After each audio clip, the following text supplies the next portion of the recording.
Bienvenidos a Desvelando Noticias.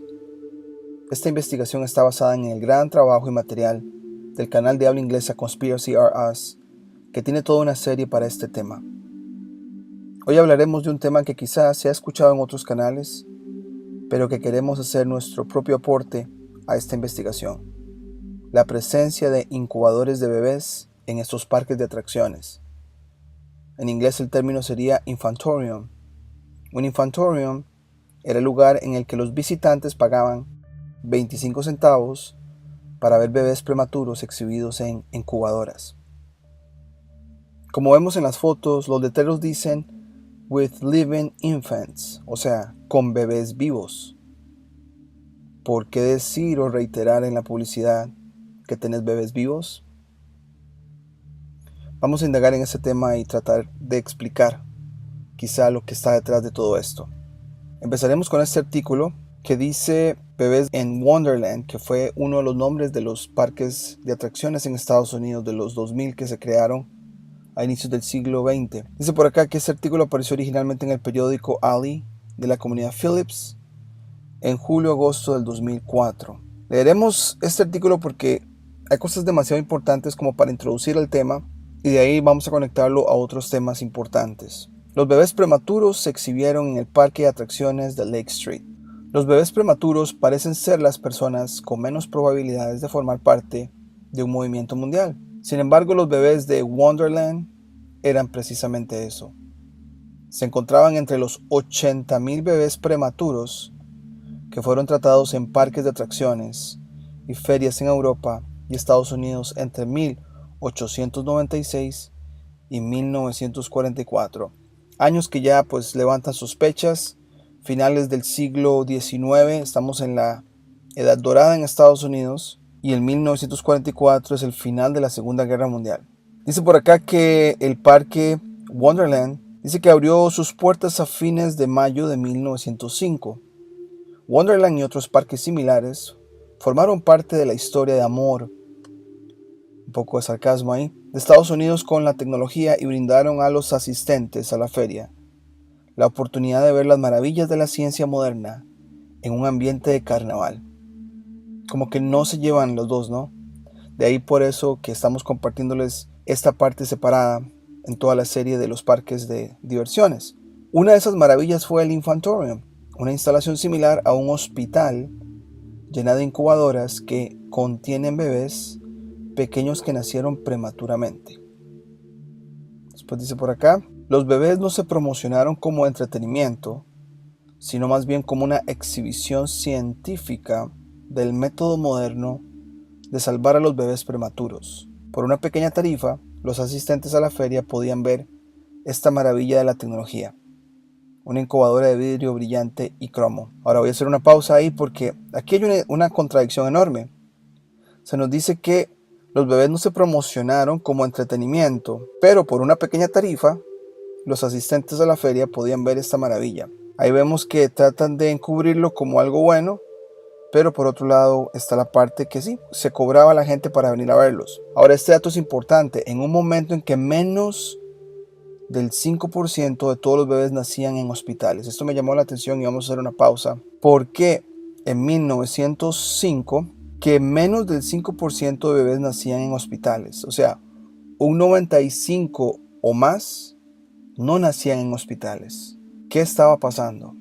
Bueno, aquí tengo otro artículo antes de continuar con este, de la partería. Este artículo es del sitio Midwife Free Today, o sea, midwife en inglés significa parteras o parterías. Es un sitio que se enfoca en esas personas que todavía lo hacen, que son las mujeres que asisten a los partos, obviamente un porcentaje menor, pero al parecer eran muy activas antes de que estos parques de diversiones aparecieran. Y hay datos curiosos que quiero compartirles. Por ejemplo, esto es una línea del tiempo. Empiezan desde este año, desde 1750.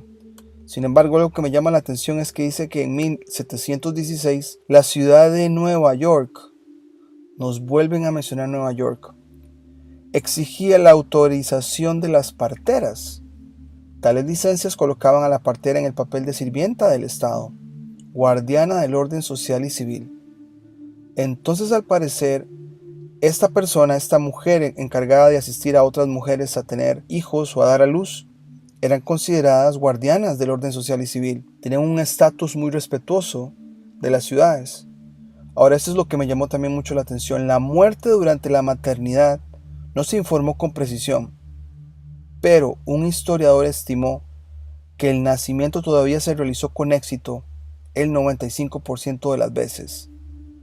Este dato me llama la atención porque es alto. Podríamos asumir que lo que se hacía con las parteras era algo muy eficiente y muy confiable. Ahora, la llegada de los doctores, la medicina moderna, Rockefeller, ahí es donde creo que empieza todo esto. Y los infantoriums o estas incubadoras fue como una introducción a quitar las parteras de la imagen y imponer esta tecnología, bueno, como le llaman ellos, para pues implantar su agenda de medicina moderna. Pero bueno, seguimos por acá. Dice, una de las principales razones por las que los médicos estaban involucrando más en el parto fue la disminución de brujería. Sabemos que poner este concepto de la brujería fue otra agenda también. Quizá las personas usaban otros recursos que quizá no conocemos ahora para sanar, para arreglar y para pues dar protección a los cuerpos. Y creo que la parte de la medicina viene y choca con ellos. De hecho, aquí voy a leer un poco más de esto. Dice que los médicos no se sentían cómodos con la brujería y en la nueva colonia se practicaba menos. Las mujeres comenzaron a ver los problemas en el parto como parte de la naturaleza, donde gobernaba el médico. Cedieron el control médico, pero no el aspecto espiritual. Entonces sí hay un choque acá de paradigmas. Quizá la conexión en ciertas dimensiones entre personas, entre la partera y la mujer a que ella asistía, era necesario para que el parto se diera con mucha paz, quizá, ¿no? Pero llegan los doctores y traen la parte material, o bueno, en este caso más que material también de dinero, de ganancia y de esclavitud, porque no nos queda duda que la medicina moderna es lo que ha hecho por más de ciento y resto de años, esclavizarnos al sistema. Dice por acá que después de la guerra de 1812, la comentamos que igual es una ironía, Estados Unidos se independiza de Gran Bretaña, pero tienen una segunda guerra. Dice que las escuelas de medicina comenzaron a proliferar, como que hay un pequeño ahí reseteo de ideas y pongamos las escuelas de medicina. Dice por acá un declive más general de las mujeres en el campo de la medicina fue paralelo a las influencias sociales. Estos establecían que las mujeres, una vez casadas, debían asumir un rol estrictamente doméstico. La nueva democracia no incluyó a las mujeres. Un cambio enorme de paradigma. Dice por acá que a finales de 1800 los médicos se estaban volviendo más ricos y se estaban integrando en sociedades de clase media y alta. Entonces definitivamente hubo una transición de roles, quitando a ese papel que tenían las parteras para traer a los médicos y la medicina moderna a la escena, ¿no? Lo último dice que para 1900 los médicos atendían aproximadamente la mitad de los partos de la nación. Aquí podemos asumir que unos visitaban casas como lo hacían las parteras, como que siguieron los pasos que seguían ellas, incluidos casi todos los partos de mujeres de clase media y alta. Las parteras se ocupaban de mujeres que no podían pagar un médico, pues se ve la transición de tener un estatus de protectoras del Estado. Las parteras aquí ahora se limitaban simplemente a las mujeres que no podían pagar un médico o el sistema que se estaba implantando. Y ya en 1900 menos del 5% de las mujeres dan a luz en hospitales. Entonces, con este preámbulo histórico podemos volver al artículo y entender que esto de las incubadoras pareciera una manera de implantar el uso de tecnologías o hasta incluso promover hospitales más a las personas y dejar este estatus de las parteras de lado completamente. Dice por acá, y la venta de entradas era importante porque pagaba los sueldos del personal y el costo de suministros. Como que se le estaba dando la idea a la gente que los doctores había que pues remunerarles su trabajo, lo cual pareciera normal. Sin embargo, sabemos que es una profesión que actualmente, por lo menos en Estados Unidos, ganan demasiado dinero. Dado que los padres no fueron acusados, cualquier niño remitido al infantorium por un médico era elegible para recibir tratamiento, una idea novedosa en sí misma. Después sigue diciendo el artículo, este enfoque novedoso para el tratamiento de bebés prematuros comenzó cuando el doctor Martin Cooney dio su primera demostración en Berlín en 1896. El movimiento se extendió por Europa y llegó a América a tiempos para la Expo Panamericana en Buffalo, Nueva York, en 1901. A finales de mayo de 1905, justo antes de la apertura del Infantorium de Wonderland, el Dr. Cooney estaba en Minneapolis, ofreciendo sus consejos a los médicos a cargo. Esperaban la llegada de las enfermeras, que habían sido especialmente formadas en París o Berlín. Hay demasiado para comentar aquí, pero vamos a ver que esto es casi como un tour. Ese tipo de tours que hace un artista por todo Estados Unidos. Bueno, el señor Martin Cooney lo hizo en todos los parques de diversiones que habían, formando personas o tratando de convencer a los médicos locales, porque acá dice que ofreciendo sus consejos a los médicos a cargo, los locales, pero que sus enfermeras sí eran entrenadas en el exterior. Un patrón que hemos visto también en muchos de nuestros países latinoamericanos, que muchas de las personas beneméritas salen del país a supuestamente ser entrenadas, preparadas, ya sea en Francia o Inglaterra, y vuelven a nuestros países dizque a traer el nuevo conocimiento y obviamente a cambiar todo el sistema, en este caso local, de nuestros países. Luego dice por acá, el régimen del tratamiento del Dr. Cooney no funcionó para todos los bebés, y 11 de los que no sobrevivieron están enterrados en el cementerio conmemorativo de los pioneros y soldados de Minneapolis. No obstante, se estima que el 85% de los niños que fueron tratados con los métodos del Dr. Cooney sobrevivieron. Wonderland cerró en 1912, o sea, solo 7 años al parecer estuvo abierto, una víctima de mal tiempo y la baja venta de entradas. La única parte del parque, que una vez se extendió por 20 acres, que sobrevive es el Infantorium. Eso suena muy sospechoso. Se ha convertido en un edificio de apartamentos. Muchos de los casos, estos parques se incendian, pero bueno, esto es Wonderland, Minneapolis, hablándonos de lo que hace el Dr. Cooney. Pero ¿quién era este señor Dr. Cooney? Bueno, dice por acá que fue un defensor y pionero polaco.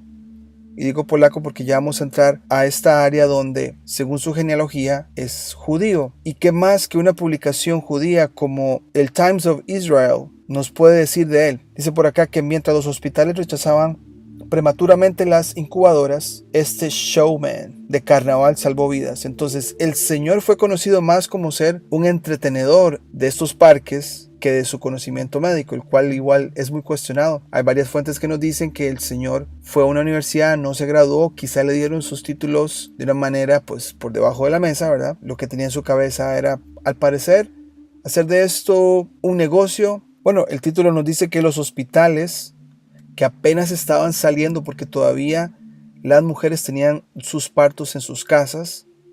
Era un concepto muy nuevo, pero ¿cómo le introducimos a la gente que los hospitales son buenos? Creo que de ahí venía la agenda también de los incubadores. Ahora, el origen de los niños también queda cuestionable. Quizá fueron experimentos, podríamos asumir, algo parecido a las fecundaciones in vitro. No lo sabemos muy bien, pero el hecho que estén enfocados en los bebés prematuros levanta mucha sospecha por sí mismo. Pero bueno, este artículo fue escrito el 30 de septiembre de 2018, que tenemos una foto, la mujer promoviendo al bebé, pareciera que fuera una de las enfermeras, y acá está el señor Cooney.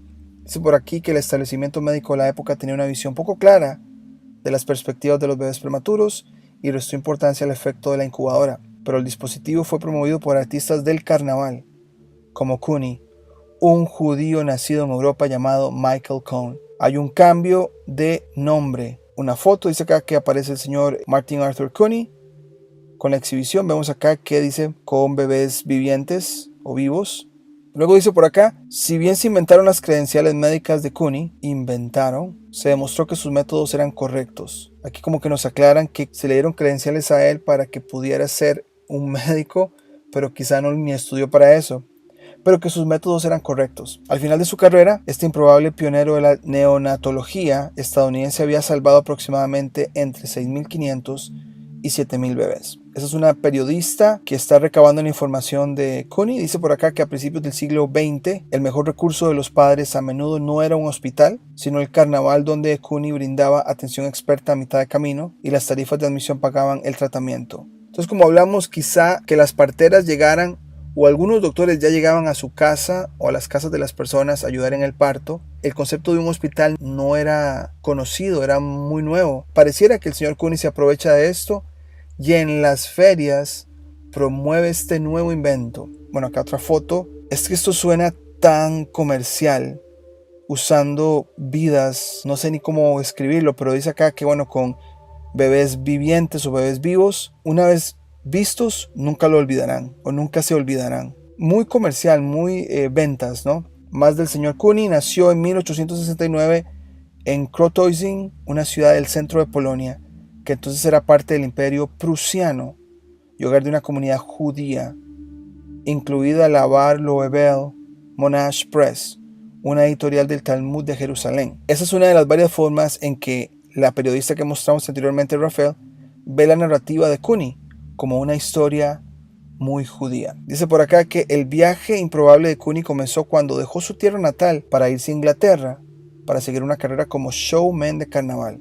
Entonces deja Polonia para irse a Inglaterra a prepararse para ser una persona de entretenimiento de los parques de diversiones. El último éxito de las ferias paralelas de Londres fue un nuevo dispositivo revolucionario, la incubadora, inventada por el médico e ingeniero francés Alexandre Lyon, que se basa en tecnología anterior destinada a dar a los bebés prematuros las temperaturas cálidas que necesitaban para sobrevivir. Esto me llamó la atención. Se basa en una tecnología anterior. ¿Qué nos querrán decir? ¿Que se robaron la tecnología que ya se usaba? No lo dudo. Ese es más o menos su modus operandi. Oportunistas, ¿no? Acá otra foto de lo que hacían. Por acá un anuncio para el programa de incubadoras del doctor Alexandre Lyon, del cual el señor Cooney toma la idea. ¿Y qué hace el señor Cooney? Se va para Estados Unidos. Dice que Lyon, este señor, el que estaba en Inglaterra, también fue un showman que exhibió su creación al público. Entonces, al parecer, estos parques de diversiones fueron como el lugar de promocionar cosas, como lo fueron las exposiciones científicas. Esta periodista lo describe que en ese momento se había convertido en un ciudadano estadounidense con un currículum inflado, mientras experimentaba con varios cambios de nombre. ¿Por qué cambiarse el nombre? Probablemente para evitar el antisemitismo, como el único que se quedó con él. Aquí tenemos una foto, detalle de las secuelas del incendio de Dreamland de 1911 en Coney Island. Estos incendios muy comunes de destrucción de esos parques de diversiones. Dice por acá que la exhibición de la incubadora en la Feria Mundial de San Luis de 1903 fue dirigida por uno de los competidores de Cooney, cuyo descuido llevó trágicamente a la muerte de bebés. Y los bebés de las propias incubadoras de Cooney obtuvieron un rescate milagroso del devastador incendio de Dreamland en Coney Island en 1911. Suena como algo, una puesta en escena para que el señor Cooney saliera ileso y fuera como el héroe, porque se pudo rescatar milagrosamente, pero los competidores de él no pudieron tener la misma suerte. Dejaré este artículo acá. Sabemos que el señor Cooney tiene herencia judía, lo cual va a ser muy importante para hablar en la próxima entrega. Pero vamos a irnos a Coney Island, de lo que nos mencionan. Aquí está Dreamland, el cual tiene pues el incendio. Ahora este mapa no nos dice mucho, pero al lado izquierdo hay un área que se llama Seagate. Y al lado derecho está esta otra que se llama Brighton Beach, lo cual ahora son lugares actualmente poblados, tanto judíos en Seagate ahora, como ucranianos y rusos en el lado de Brighton Beach. Este es un mapa de lo que es Brooklyn, de esa área donde está Coney Island, Coney Island, que es donde estaban los parques. Esta parte que pega al Atlántico o salida del mar es el Seagate, no lo dice el nombre, pero ahí está. Ahora, con más detalle quiero mostrarles este otro artículo. Dice por acá que en 1946 un mapa de los senderos de los nativos americanos que evolucionaron hacia las principales arterias de Brooklyn. Cuando leo de nativos americanos, tomando en cuenta que la connotación que le ha dado la narrativa oficial a este grupo es de que fue gente no muy inteligente, puedo pensar que ellos sí sabían más del origen de lugares y de este lugar que fue usado después como parque de atracciones. Pero se dice acá que todo el recorrido, o sea, lo que ahora son calles en Brooklyn o carreteras o autopistas, le llaman senderos de los nativos americanos. Probablemente no eran senderos, eran las carreteras que ellos también usaban. pero igual es parte de la agenda ponerlos a ellos como bajos en coeficiente y no avanzados, pues para alimentar la narrativa de la evolución y todo eso que ya sabemos. Pero bueno, enfoquémonos en este mapa. Tenemos un acercamiento a donde estaba Coney Island. No dice Coney Island obviamente, pero donde está Seagate, como les comenté, donde muchos judíos viven actualmente o donde se asentaron, y Coney Island estaba por acá, y este nombre lo buscamos, Nariocan. ¿Qué nos puede decir esta tribu? Bueno, hay un artículo del Brooklyn Reporter que nos habla de ellos. Aquí tenemos, es algo pequeño, lo queremos leer, pero que nos puede abrir un montón de pistas para las siguientes entregas, y de hecho lo conectaremos ya para el final. Hasta mediados del siglo XVII, lo que hoy es la comunidad privada de Seagate era la punta de la aldea indígena Canarsie de Narioc. En 1645, cuando Lady Moody recibió la concesión de la ciudad de Gravesend, ella y sus seguidores adquirieron tierras de los indios que incluían Seagate. A mediados de la década de 1840, Michael Norton, un político corrupto, abrió Norton and Murray's Pavilion en Norton's Point, donde se encuentra hoy Seagate. Durante 2 décadas, Norton's Point fue un lugar de moda para la traducción es jugadores, pero es la gente que, pues, aprovechada, oportunista, y ladrones. Una vez sirvió como escondite para William Marcy Tweed, o el jefe, después de que escapó de la prisión. Entonces, ese lugar fue conocido para escondite, para ladrones y para criminales, de alguna manera. Dice por acá que William Key Ziegler, presidente de la Royal Baking Powder Company, luego compró una parte del terreno en 1888, y el presidente de Sea Beach Railroad, Aldrich Mann, le propuso un plan para desarrollar Seagate como un vecindario de clase alta. A pesar de que los residentes judíos ahora incluyen una gran parte de la población del vecindario, la asociación Seagate supervisó el desarrollo de la comunidad, que una vez no permitió a los judíos comprar casas en el área. Entonces nació una comunidad privada cuando se levantaron las puertas y se instaló una cerca de 12 pies de altos a la orilla del agua. Entonces, muy interesante esta área de Seagate. Volvamos al mapa. Acá, en esta parte a la izquierda de lo que es Coney Island.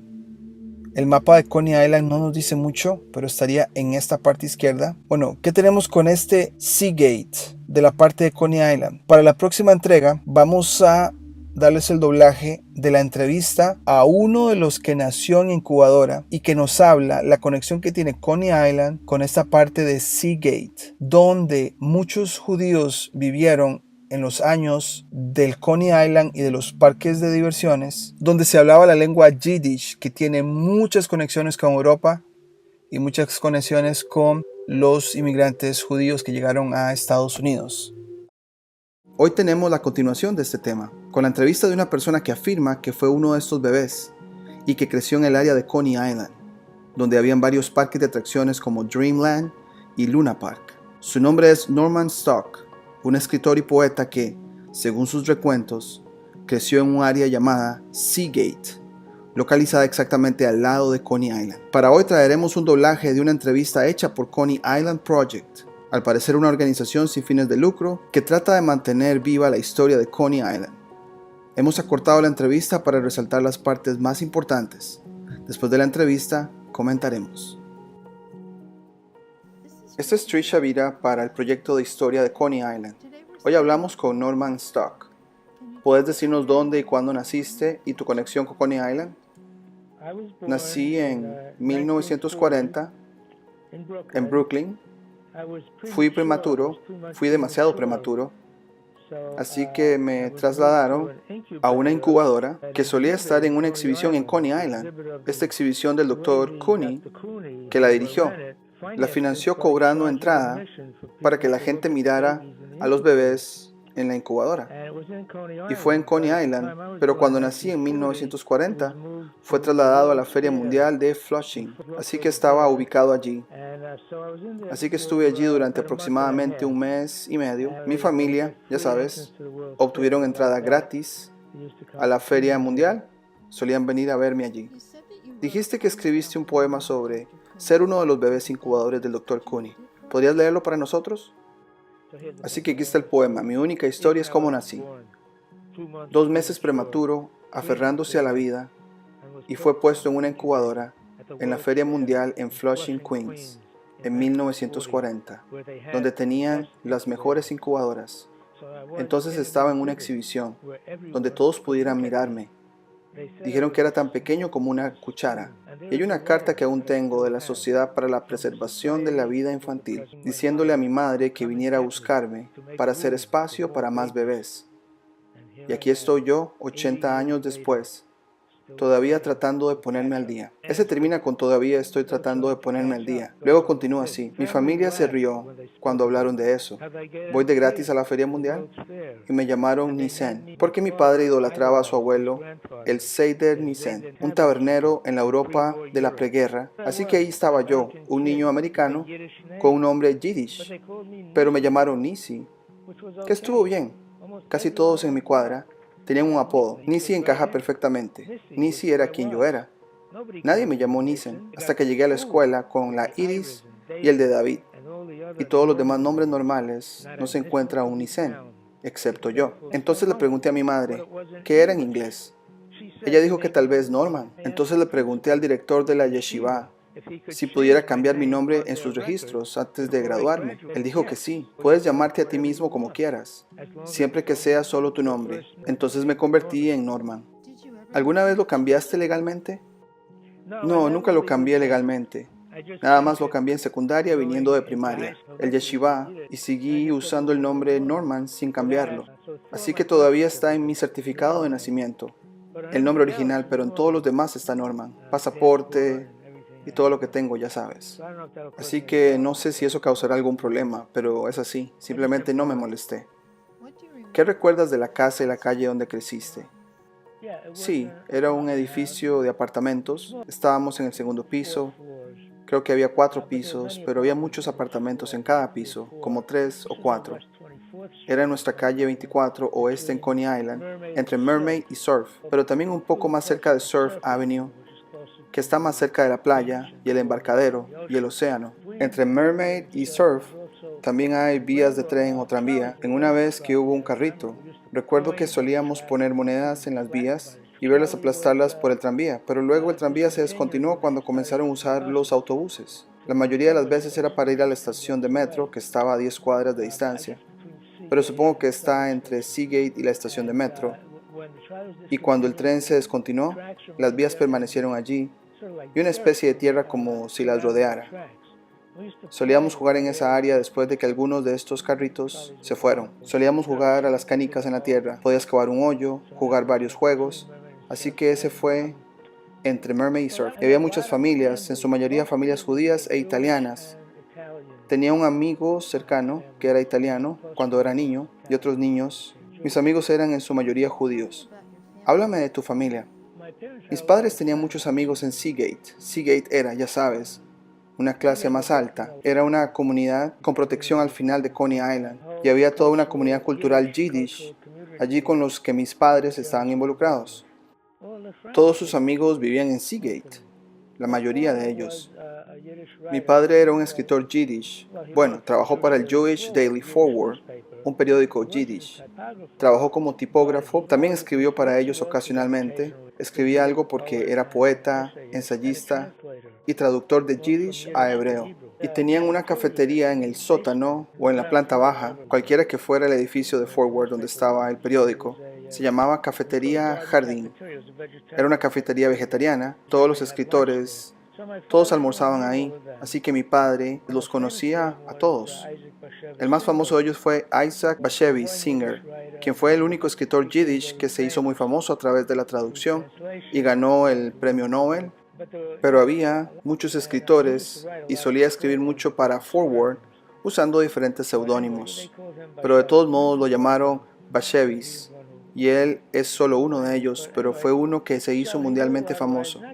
Pero de todos modos conocía a muchos escritores, no solo de allí, los conocía de otros lugares, porque estaba involucrado en el mundo literario yiddish, y muchos de ellos también vivían en Seagate. Y el que mejor conocimos fue el poeta Itzik Manger. Tendría que ser realmente uno de los más grandes poetas yiddish. Vino a los Estados Unidos alrededor de 1950, y la razón por la que lo conocíamos bien es por la mujer con la que vivía en los Estados Unidos.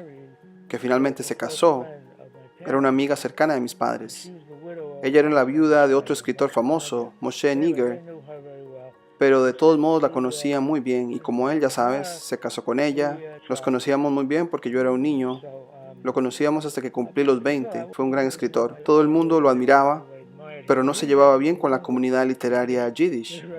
Hay una famosa historia de Cynthia Ozick llamada Envidia o Yiddish en Estados Unidos. Ella estaba muy familiarizada con este mundo y se trata de la envidia entre los escritores yiddish y particularmente ella no usa el nombre, usa los diferentes nombres, sino de la envidia de él, de Isaac Bashevis Singer, porque él es quien se hizo famoso. Entonces se trata de un personaje allí, el poeta yiddish que, ya sabes, porque no es famoso en absoluto y su envidia. Y en general estos escritores eran como ahora, compiten entre sí, pero también eran muy buenos escritores, muchos de ellos. Cuando se trataba de alguien como Itzik Manger, siempre decía que lo único que no soportaba era el talento. Y era cierto porque recuerdo que uno de los otros escritores le dijo a mi padre que este Manger había sido bendecido y es yiddish y consigue su casa en cualquier estante. Tiene manos bendecidas y estaba enojado por eso, que este tipo era tan bueno en su escritura, pero también este Manger no era una persona amigable, especialmente con otros escritores, y parecía tener algún tipo de disputa contra el mundo literario, a pesar de lo que lo honraron varias discusiones con otros escritores, y no era una persona demasiado amigable. Le gustaban los niños, él era amigable conmigo, pero no tanto con los adultos. Pero mi padre sentía que estaba bien con él, le caía bien un poco. De todos modos, este era el mundo, esto es, todos hablaban yiddish, no eran religiosos, pero estaban involucrados con la cultura y la literatura yiddish. ¿Los escuchaste a menudo leerse poemas entre ellos? ¿Había salones literarios? Hubo eventos donde se leyeron poemas, donde se realizaron obras de teatro en yiddish. De hecho, mi padre tradujo una obra que creo, no sé, del hebreo, yiddish o algo así, que se representó en el sótano de otro edificio del Forward, donde tenían un teatro. Eso se realizó allí, lo había traducido. Y también hubo eventos en los que leyeron sus obras, sí, hubo cosas así, donde asistí. Hubo algo de eso. Escuché que se leía mucha poesía yiddish y en prosa de varias maneras. No sé exactamente. Incluso estudié hebreo. Bueno, fui a una yeshiva cuando era niño hasta la escuela secundaria. Bueno, no la mayor parte, pero también fui a una clase de Yiddish después de la escuela durante algunos años. De hecho, mi padre era originalmente un profesor de Yiddish. Enseñó en los Estados Unidos, enseñó en una escuela Yiddish, pero luego consiguió el trabajo en el Jewish Daily Forward como tipógrafo y esa se convirtió en su carrera. Escuché mucha literatura yiddish, pero por supuesto que hablaba inglés. Tenía una educación totalmente estadounidense y realmente no me identificaba con ellos tanto, ya sabes. Es solo algo que escuché mucho. ¿Eras completamente bilingüe? No, no era completamente bilingüe. Básicamente solo inglés, pero estudié hebreo y yiddish, que conocía mejor gracias a mi abuela, con quien vivimos durante un tiempo. Ella solo hablaba yiddish y mis padres hablaban mucho en la casa y nosotros también hablamos inglés. Pero no lo era, no diría que soy bilingüe. Realmente nunca hablé yiddish, no lo hablé, solo si tuviera que hacerlo, pero lo entendía bien. Uno de nuestros amigos en común recordó un ensayo que probablemente escribiste en la escuela secundaria y quería leer las líneas para ver si lo recordabas y si evoca algún recuerdo. Dice: la cueva de conchas durante todo el año mira al horizonte. Ella mira el océano besar el cielo, la isla descansa. Bien, lo recuerdo. Recuerdo el ensayo sobre Coney Island. Sin estar seguro de por qué lo escribí. Podría haber sido algo para la escuela, no estoy seguro. Puedo recordar esas líneas vagamente. Esa fue un poco más la parte de besar el cielo. Eso fue un poco más florido de lo que diría ahora. Supongo que era una tarea para la escuela, pero lo que me llamó la atención fue que es poético y luego te convertiste en poeta, lo que despertó tu interés por escribir poesía.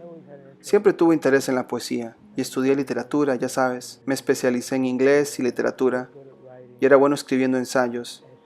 Aunque no hice escritura creativa en la escuela secundaria o incluso en la universidad, ya había terminado la universidad. Hice crítica literaria porque me estaba especializando en inglés. Así que leí mucha literatura y los ensayos eran un tipo de escritura pero no era poesía. Entonces, por supuesto, como dije, estaba rodeado. Mi padre era poeta, estaba rodeado, mi hermano escribía poesía, estaba rodeado de literatura y poesía. Me encantaría oírte leer otro de tus poemas. Este poema se llama La casa de piedra. Dos hombres caminan a mi lado. Uno lleva una cuerda, el otro sostiene una hacha. No me dicen nada, ellos solo caminan cerca. Pero tengo curiosidad, yo los sigo. Van a una casa de piedra en mi antiguo barrio. Suben una escalera trasera, yo los sigo. En lo alto de las escaleras giran y me miran subir las escaleras hacia ellos. Viene uno de ellos, dice. Nos encontramos en un cuartito, me atan. El hacha no debe usarse, me han dicho. Solo la cuerda. Entonces, ¿para qué sirve el hacha, digo, si no se usa en mí? Era para que nos siguieras, me han dicho, para que te tengamos aquí. ¿Qué va a hacer de mí, digo? Y hay una extraña confianza en mi voz. Permanecerás como estás, me han dicho. Tu vida entera no será diferente a la de antes. Yo sé que digo, siempre lo he sabido, y siempre he sido así, pero nunca escucho. Estás equivocado, me han dicho. Aquí es donde siempre has estado, en esta casa de piedra. La única diferencia es que estamos aquí contigo ahora. Nuestra indagación del Yiddish, del que habla Norman, en el área de Seagate, en Nueva York, nos lleva a la ciudad de Odessa, hoy en Ucrania.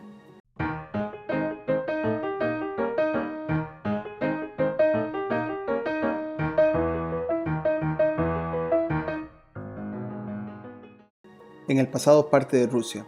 Acá un artículo de la Asociación del Instituto Histórico Judío de Polonia que nos da varios detalles históricos del Yiddish.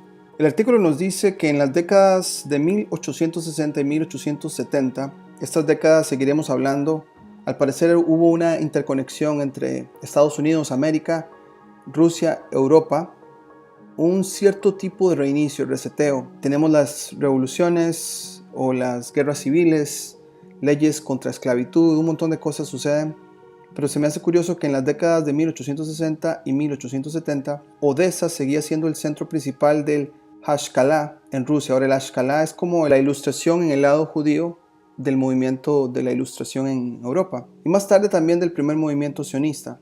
En mayo de 1860 se publicó en la ciudad la primera revista judía en ruso, Razhet.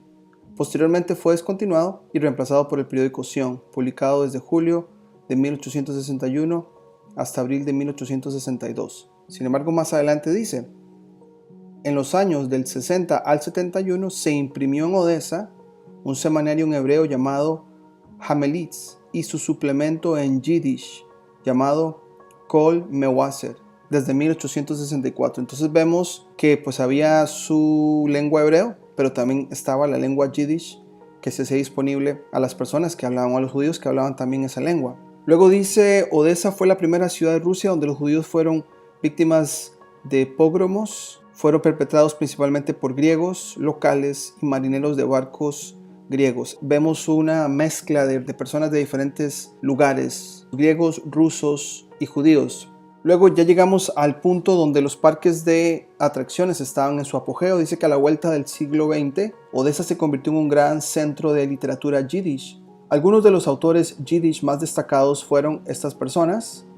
Luego dice que en 1910, ese señor Levinsky fundó Good Morgen, el primer diario en yiddish. A partir de 1911 comienza a publicarse el periódico Shalom Aleichem.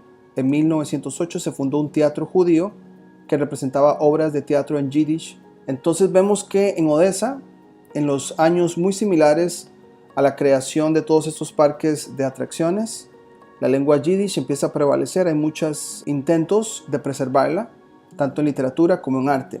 Más o menos a los finales de la Primera Guerra Mundial dice que había también muchas revistas en yiddish. Dice que en 1917 y 1920 Odessa fue el centro más importante de impresión de libros hebreos en Rusia. Luego ya más adelante dice que casi hasta finales de la década de 1930 Odessa fue un importante centro de cultura yiddish en la Unión Soviética. El yiddish se utilizó como idioma predominante en muchas oficinas estatales. Incluso había puestos de milicias y tribunales de distrito donde el Yiddish era el idioma oficial. También dice por acá que en el 26 el Departamento de Estudios Yiddish se abrió en la Universidad de Odessa. Entonces vemos una preservación de la lengua, más que todo en lo que es la parte secular. Algo que nos puede ayudar a entender más de este lenguaje Yiddish es su influencia en Rusia. Parece haberse entrelazado con el Fenia, que fue un lenguaje ruso usado entre criminales. Originalmente fue criptoidioma de los ofenias o koroveinikis, vendedores ambulantes de libros, iconos, pinturas, juguetes, telas, ese tipo de cosas. Pero vemos acá en la entrada de Wikipedia que el vocabulario cambió después con una notable infusión de palabras de origen yiddish. Durante los tiempos de la Unión Soviética, el Fenia penetró en el ruso comúnmente hablado y que ya no era considerado críptico. Así que, digamos, tenemos esa conexión de que el Yiddish de alguna manera cambia la parte de encriptado al lenguaje Fenia. Y cuando nos vamos al origen del Fenia, que también es importante pues mencionar qué es el Fenia o de dónde viene, la palabra Ofenia o Afenia puede provenir de Afini, Atenas, ya que los que iniciaron esta profesión fueron griegos. Luego se conformó por griegos, rusos, gitanos y judíos. Vimos en el artículo que los griegos tenían mucho que ver ahí en Odessa y quizá tuvieron una batalla económica con los judíos. Es una de esas situaciones en la que muchos grupos están mezclados. Es muy difícil saber el origen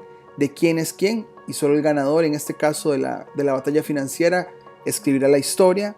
Y bueno, ahí se los dejo a ustedes para que saquen sus conclusiones. Otra palabra relacionada, incluso vigente en la actualidad, es afera o aferist, que viene siendo estafador, fraudulento, persona metida en negocios sucios. Entonces, esa dinámica en Odessa de varios grupos, digamos que haciendo trampa, haciendo juegos sucios, fraudulentos, estafadores, está muy relacionada a esta palabra de Ofenia o Afenia, que viene siendo el nombre de la lengua. Ahora, aquí les quiero comentar pues algunos ejemplos con más detalle de lo que pasaba en Odessa. Por ejemplo, vendían iconos realizados en madera de tilo que tenía una calidad inferior. De ahí viene la palabra lipa o lipovich, tilo o de tilo, expresión que se usa hoy en día para cuando querés decir algo que es trucho o está falsificado. También se dice que hacían doble estafa, vendían un icono que tenía imágenes diabólicas debajo de la primera capa de pintura.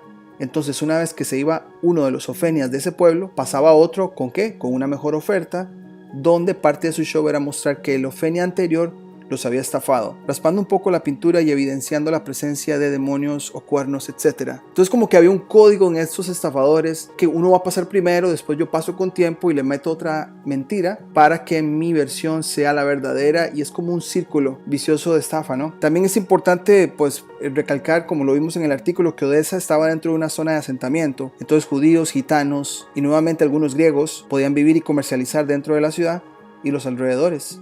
De ahí aparece el crimen organizado judío, también donde personajes con el tinte de Robin Hood, que robaban solo a los adinerados, salieron. Uno muy conocido, citado en libros y películas, es el judío apodado Mishka Japonchik. Del Odessa Journal muestra algunas fotos de él o algunos retratos. Aquí hay una por acá, después por acá hay otra. Luego dice por acá que la gente de Japonchik, los que trabajaban para él, penetró por todas partes, aterrorizaron a los comerciantes de ganado de Odessa, a los tenderos, a los comerciantes de clase media, y mansamente le pagaron a Mishka un generoso tributo. Japonchik presentó a su gente a la policía y recomendó qué rangos y cuándo poner en su seno. La policía de Odessa estaba a merced. Esto nunca había pasado antes en el Imperio Ruso. Después por acá cierra esta parte diciendo que Japonchik también tuvo la primacía en el país en la organización de un sindicato criminal que incluía pandillas de otras provincias. O sea, tenía una red bastante extensa por todo el país. Ajustó el flujo de fondos a su tesorería desde varias regiones de Rusia. En la organización había una estricta división en profesiones delictivas. Había artilleros, sicarios, comerciantes, estafadores, etc. El trabajo pagaba bien. La sociedad de Odessa habló sobre las impresionantes redadas en restaurantes, teatros y lugares donde se reunía la élite comercial. En cierto momento, no ser robado por Japonchik se volvió simplemente no respetable para un comerciante, algo parecido a una rebaja. Entonces esa era la cultura que se manejaba en Odessa con estos, digamos que estafadores al estilo de Robin Hood. Quizá sea hasta un primado negativo. Básicamente era una guerra de estafas entre pandillas a ver cuál sería más a flote en todo esto. Entonces estamos hablando de Odessa. Ahora, si nos devolvemos a lo que es Coney Island, Luna Park y todos estos parques de atracciones a principios del siglo XX, nos encontramos con que hay un lugar que se llama Brighton Beach, que así como lo vemos en el mapa, ahí aparece a la derecha de Coney Island. Bueno, este lugar tiene esta conexión con Odessa muy interesante. Dice por acá que el atractivo de la playa de Brighton tiene para la gran parte del siglo XX familias de clase media. A principios del siglo XX, los judíos del Lower East Side, Brownsville y East New York tuvieron un mini éxodo hacia el semi-suburbio costero. O sea, de la tierra se mueven o se trasladan hacia la costa a esta parte de Brighton Beach, que está a la derecha de Coney Island. Después por acá dice que los judíos desarrollaron una presencia religiosa y política en el área. Después dice por acá que en el 18 el Brighton Beach Music Hall se convirtió en un teatro Yiddish. Otra vez la prevalencia de la lengua. Luego, después de la Segunda Guerra Mundial, los rusos en particular encontraron su camino a Brighton Beach. Con esto de que se vienen de Rusia, pues es muy probable que había mucha mezcla en Odessa, pero quizá con orígenes etnios también de otras partes. Ahora, lo interesante de este lugar de Brighton Beach es que tiene una área que se llama Little Odessa. Dice por acá, en la década de 1970, ya más moderno, que la Unión Soviética comenzó a relajar las políticas de inmigración y miles de judíos soviéticos, o sea, judíos rusos en este caso de Ucrania, se establecieron en Brighton Beach. El barrio se conoció como Little Odessa, Pequeña Odessa, por la ciudad portuaria en el Mar Negro. Como vemos, la conexión a la criminalidad, a este lenguaje yiddish, es bastante en el pasado y reúne a personas de diferentes orígenes. En cuanto a los judíos, pareciera que el hebreo es para las altas esferas y el yiddish para lo cotidiano, lo cual explicaría que criminales lo hayan usado. Ahora, ¿por qué habría un afán en literatura, tanto en Odessa, en Ucrania, como en Nueva York, de preservarlo tanto? En ambos lugares a inicios del siglo XX había un movimiento de la lengua y literatura yiddish, precisamente los mismos años del auge de los parques de atracciones. ¿Tendrá alguna conexión que en el área de Seagate, al lado oeste de Coney Island, todos hablaban yiddish? ¿Por qué en lo que hoy se conoce como Little Odessa y que ha sido Brighton Beach había un teatro yiddish en 1918? ¿Qué tanta influencia tuvieron estas personas en el manejo de los parques de atracciones? ¿Estaremos hablando de una agenda global de criminalidad y encubrimiento? El último poema leído por Norman sugiere un tipo de abuso infantil, como aludiendo de ciertas personas con una cuerda y hacha, que son los que cuidan de él. ¿Será que estos niños habrían sido programados una vez que dejaban la incubadora y que el espectáculo era simplemente una distracción? Son preguntas que tenemos acerca de toda esta investigación, pero dejaremos el video por acá y me encantaría escuchar lo que ustedes piensan y nos vemos en la próxima. Si te gustó el contenido del canal, no olvides suscribirte, darle campanita para notificaciones, darle me gusta, comentar o compartir. Hasta la próxima.